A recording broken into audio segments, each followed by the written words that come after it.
नमस्कार मित्रांनो, स्वागत आहे तुमचं पुन्हा एका नवीन व्हिडिओमध्ये. मित्रांनो, गोल्डमन सॅक्स ही एक फायनान्शियल फार मोठी फर्म आहे अमेरिकेमध्ये. तर त्यांनी एक फार चांगला रिपोर्ट भारताबद्दल आणलेला आहे. तर मग या रिपोर्टमध्ये असं म्हणण्यात आलेलं आहे की भारतामध्ये $10,000 जास्त पैसे कमावणारे जे लोक आहेत तर त्यांची संख्या 2027 पर्यंत फार मोठ्या प्रमाणात वाढणार आहे. तर मग आत्ता किती लोक आहेत? तर $10,000 जास्त पैसे कमावणारे लोक आत्ता आहेत साधारण 6 कोटीच्या आसपास आणि 2027 पर्यंत त्यांची संख्या होणार आहे 10 कोटीपेक्षाही जास्त. म्हणजे ऑलमोस्ट तुम्ही पकडू शकता की डबल होऊ शकते. तर मग आता याचा काही कंपन्यांना फायदा होणार आहे असं त्यांनी म्हटलेलं आहे. मग कोणकोणत्या कंपन्या आहेत की ज्यांना त्या प्रॉडक्टचा किंवा मग जे काही हायर उत्पन्न गटातले लोक असतात, उच्च उत्पन्न गटातले लोक असतात, तर ते कुठे खर्च करतात त्या पद्धतीनं काही कंपन्यांची नावं त्यांनी सजेस्ट केलेली आहेत की येत्या काळामध्ये या कंपन्यांमध्ये फार चांगल्यापैकी सेल्स जो आहे तो पाहायला मिळू शकतो. तर मग कोणत्या आहेत त्या कंपन्या आणि त्यांनी काय रेकमेंड केलेलं आहे हेच आपण आजच्या या व्हिडिओमध्ये जाणून घेणार आहोत. तर मग थोड्याशा लॉंग टर्मसाठी हे स्टॉक्स तुम्हाला नक्कीच चांगले पैसे कमावून देऊ शकतात, कारण याच्यामध्ये आता काही ग्लोबल प्लेयर्सची नजर देखील पडलेली आहे. तर मग चला पाहूयात कोणत्या आहेत या कंपन्या आणि त्यांचं मोमेंटम नक्की आहे तरी कसं. तर मग मित्रांनो, गोल्डमन सॅक्सने जे काही स्टॉक्स रेकमेंड केलेले आहेत तर त्यातले जे भारतीय स्टॉक एक्सचेंजवरती लिस्टेड आहेत तर या त्यातल्या काही कंपन्या आहेत. त्यातली सगळ्यात पहिली कंपनी आहे द इंडियन हॉटेल. मित्रांनो, इंडियन हॉटेल ही टाटांची कंपनी आहे ज्याच्या अंडर ताज हॉटेल्स आणि बाकीचेही भरपूर सारे हॉटेल्स चेन त्यांच्या अंडर येतात. त्यानंतर दुसरं आहे अपोलो हॉस्पिटल. त्यानंतर तिसरं आहे टायटन. चौथं आहे मित्रांनो कल्याण ज्वेलर्स. त्यानंतर आहे झोमॅटो. त्यानंतर Jubilant food works. Jubilant food works तुम्हाला माहीतच आहे की जे आपण पिझ्झा वगैरे खातो तेच देतात. त्यानंतर आहे नेस्ले. त्यानंतर टाटा कन्झ्युमर. त्यानंतर आयशर, महिंद्रा अँड महिंद्रा, नायका, ओबेरॉय रियाल्टी, DLF आणि प्रेस्टीज. मित्रांनो, या सगळ्या कंपन्यांचे सेक्टर्स जर तुम्ही व्यवस्थित चेक केले तर हे हायर इन्कम ग्रुपसाठी आहेत. जसं की आपण टायटन पाहू शकतो. तर मित्रांनो, टायटनचा जो स्टॉक आहे तर टायटन जे काही प्रॉडक्ट डिलिव्हर करतं तर ते सर्वसामान्य माणसाच्या आवाक्या पलीकडचं असतं. याच्यामध्ये टायटन जे काही बनवतं, टायटनचे ग्लासेस असतील, सनग्लासेस असतील किंवा मग वॉचेस असतील, त्यानंतर ते जे काही गोल्ड किंवा ज्वेलरी जी आहे तर ती मॅन्युफॅक्चर करतात तर ती सगळी चांगल्या उच्च उत्पन्न गटातल्या लोकांसाठी असतात. म्हणूनच कंपन्यांनी या कंपन्या रेकमेंड केलेल्या आहेत. तर आपण या कंपन्यांचे चार्ट्स आपण एकदा पाहूयात. तर मित्रांनो, हा आहे इंडियन हॉटेलचं चार्ट. मित्रांनो, इंडियन हॉटेल ही फार चांगली कंपनी आहे. ही नेहमी आपल्याला 200 डे मूव्हिंग ॲव्हरेजच्या वरतीच आपल्याला काम करताना पाहायला मिळते आणि या कंपनीमध्ये सुद्धा फार चांगली प्राइस ॲक्शन आपल्याला इथे पाहायला मिळते मित्रांनो. तर मग अशा पद्धतीनं हा स्टॉक अगदी चांगला आहे असं म्हणायला अजिबात हरकत नाही. त्यानंतर आपण पुढचा स्टॉक पाहूयात. तो आहे अपोलो हॉस्पिटल. मित्रांनो, अपोलो हॉस्पिटलसुद्धा अगदी चांगला स्टॉक आहे. यामध्ये जर आपण या कंपनीचे फंडामेंटल्स पाहिले तर तेही फार चांगले आहेत. या कंपनीचा आता रेव्हेन्यू अर्निंग लवकरच येणार आहे.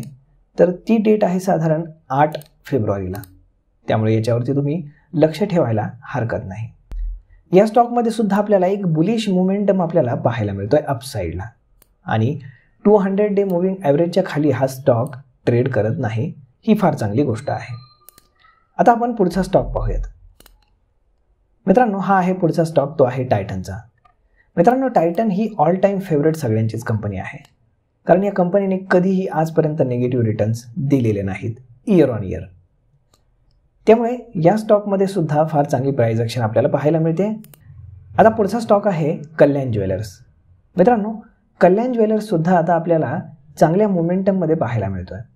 सध्या थोडासा डाऊन आहे, परंतु आता याचे अर्निंग्ज जर व्यवस्थित आले, म्हणजेच 31 जानेवारीला याचे अर्निंग्ज येणार आहेत, हे अर्निंग्ज जर एक्सपेक्टेशनपेक्षा चांगले आले तर नक्कीच हा स्टॉक इथून एक चांगला मोमेंटम दाखवू शकतो. आता पुढचा स्टॉक आहे झोमॅटो. मित्रांनो, झोमॅटोसुद्धा एक चांगली कंपनी आहे. ही कंपनी आता हळूहळू रिकवर करते. मध्यंतरी खूप खाली गेली होती. अगदी 44-45 रुपयाची शेअर प्राईस हा स्टॉक पाहून आलेला आहे, परंतु आज 133 रुपयांच्या आसपास हा स्टॉक ट्रेड करतोय. आता याच्या मागचं लॉजिक काय आहे की जे काही उच्च उत्पन्न गटातले लोक आहेत तर ते शक्यतो ऑनलाईन फूड ऑर्डर करण्याला जास्त प्रेफरन्स देतात घरी जेवण बनवण्यापेक्षा. आणि हॉटेलमध्ये जाऊन जेवण करण्यापेक्षा घरी जेवण बोलवणं तुलनेनं स्वस्त पडतं. त्यामुळे आता पुढचा स्टॉक आहे ज्युबिलंट फूडवर्क. मित्रांनो, जे काही पिझ्झाज वगैरे आपण खातो तर ते पिझ्झाची जी काही फ्रँचायझी आहे तर ती या कंपनीकडे आहे. आणि त्यामुळेच भारतातले सगळ्यात मोठे पिझ्झा होल्डर कोण असतील किंवा पिझ्झा बनवणारे कोण असतील तर ती आहे ही कंपनी. मित्रांनो, याची शेअर प्राईस सुद्धा आपल्याला एका चांगल्या मोमेंटममधनं जाताना पाहायला मिळते. परंतु सध्या हा स्टॉक जो आहे तो हा अगदी 200 डे मूव्हिंग ॲव्हरेजवरतीच ट्रेड करतोय आणि हा खाली जाऊनही आलेला आहे 200 डे मूव्हिंग ॲव्हरेजच्या. त्यामुळे जोपर्यंत हा 200 डे मूव्हिंग ॲव्हरेजच्या बराच वरती जात नाही, हा हाय ब्रेक करून म्हणजे 587च्या आसपास, तोपर्यंत हा स्टॉक थोडासा आपण म्हणू शकतो की कन्सॉलिडेशन फेजमध्ये. परंतु आता याचे अर्निंगसुद्धा लवकरच येत आहेत 31 जानेवारीला. ते जर चांगले लागले तर मित्रांनो हा स्टॉक इथनं नक्कीच बूम करेल.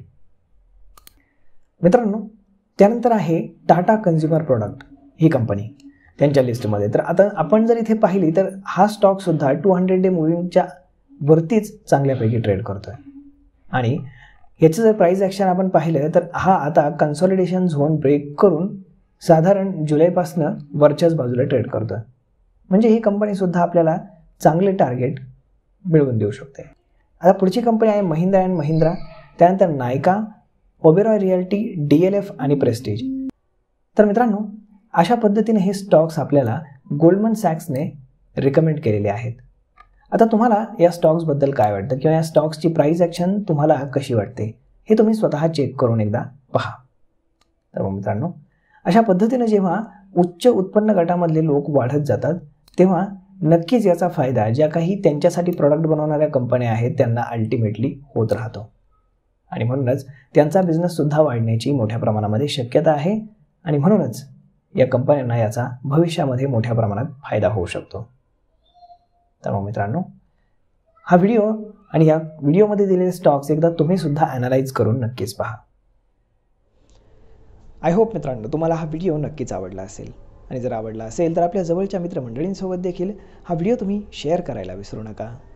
धन्यवाद.